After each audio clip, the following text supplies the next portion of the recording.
Number 8, Lil Wayne. So Weezy F started his career back in '95. Right? Now most people that started in that era was normally a young adult or a full-on grown-up. But Wayne was only 13 when Birdman signed him as the youngest member to Cash Money as a part of the newly formed group, the Hot Boys. It was consisted of him, BG, Turk, and Juvenile. He was originally paired with BG as a duo to do an album, which they released in '95 called True Story, and that's when it all started. But things didn't really start happening for him until like '98, '99, when Juvie dropped 400 Degrees. He was on a classic track, Back That Thing Up, and gave us a new phrase of drop it like it's hot, which is still in heavy use of vernacular to this day. He appreciated. Then, in the same year, he gave us Bling Bling. Now, I know that we don't really say that as much as we used to, but back in the 2000s, it was all about the bling with Platinum and Ice and everything at that point. And Wayne started becoming the lead man on Cash Money after Juvie was the impact guy from Hot. Talk about perfect timing, right? And the New Orleans was on top of the South at that point between Cash Money and No Limit. They were the waymark for the 99 and the 2000. So '99, Wayne drops his first solo joint called The Block Is Hot, which went platinum, so the buzz was building. Fast forward to 2004, 2005 is when things got real. He had a few features between those time frames, but then he drops his single, Go DJ and Fireman, that set the tone for his next 2 albums, The Carter 1 and 2.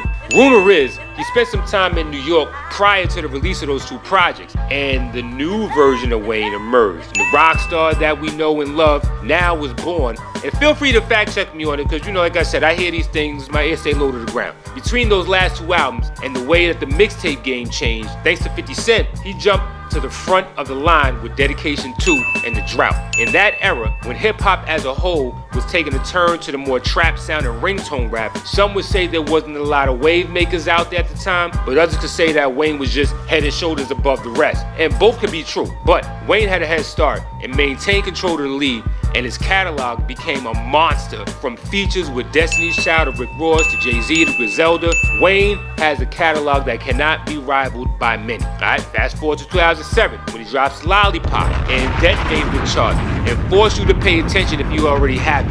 Up next was A Million, then Got Money with T-Pain, then Mrs. Officer with Bobby V, on fire at this point. Then he did a quick stint inside and came back to a brand new powerhouse of Young Money that he planted to see with Drake and Nicki Minaj, which he walked right into joints with I'm Single, right above it, 6 foot, 7 foot, and John with Rick Ross. Outside of the music, he's been growing his legend with the rock star skateboard look, with truck fit clothes, and he had everybody wearing Ed Hardy and Black Label clothes, and the tight pants era was among us. Not a fan of that era, but we do have to give credit to where credit is due. Then all these spin-offs of Wayne started popping up, like the Travis Scotts, the Travis Porters, Young Thug, Migos, and more.